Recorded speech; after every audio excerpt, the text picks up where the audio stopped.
सुधागड तालुक्यामध्ये खऱ्या अर्थाने सुधागड सन्मान समितीचा हा विजय म्हणजे हा जनशक्तीचा विजय आहे। धनशक्तीच्या पुढे जनशक्ती ही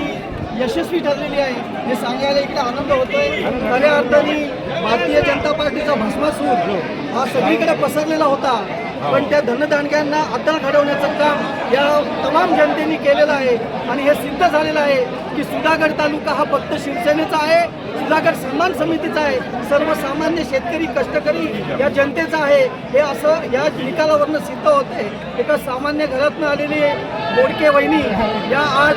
जिल्हा परिषदेच्या माजी अध्यक्षांना पराभूत करतात म्हणजे हा खऱ्या अर्थाने लोकशाहीचा विजय आहे असं म्हटलं तर काही चुकीचं ठरणार नाही। या सगळ्या गोष्टींमध्ये सगळ्या कार्यकर्त्यांनी गेल्या फक्त 8 ते 10 दिवसामध्ये तन मन धनाने जो वेळ दिला कष्ट करून आज 2 उमेदवारांना विजय मिळालेला आहे। आमची फक्त जांभूळपाडा पंचायत समितीची सीट ही फक्त 300 मतांच्या फरकांनी पडली, त्याचं एक शल्य दुःख हे आमच्या मनामध्ये जरूर आहे, पण आम्ही तरी देखील जिल्हा परिषदेची महत्त्वाची सीट ही जिल्हा परिषदेच्या माजी अध्यक्षा भारतीय जनता पार्टीचे राज्यसभेचे खासदार धैर्यशील पाटील यांच्या पत्नी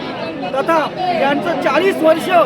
या सुधागड तालुक्याची नाळ दिलेली आहे। पण सुधागड तालुक्याकरता 40 वर्षात काय झालं हे या जनतेने या निकालावरून दाखवून दिलेलं आहे की 3,500 मतांनी जर का जिल्हा परिषदेची बोडकेंची सीट विजयी होते म्हणजे 40 वर्ष ज्यांची नाळ इकडे काढलेली होती त्यांनी सुधागड तालुक्यासाठी काही केलेलं नाही। आता या सर्वसामान्य कुटुंबातून आलेली व्यक्ती आज महेंद्र दळवींच्या माध्यमातून नक्कीच सुधागड तालुक्याचा परळी जांभूळपाडा पंचक्रोशीचा हा विकास करणार आहे हे अभिवचन सुद्धा या तमाम जनतेला ते देणार आहेत। त्याचबरोबर मी इकडे अभिनंदन करतो आमचे युवकांचे जिल्हा प्रमुख संजयजी म्हात्रे यांचं, कारण त्यांच्या वडिलांचं देहावसान झालेलं होतं 3 दिवसापूर्वी, परंतु प्रचारामध्ये कुठलीही रंगत ही कमी व्हायला नको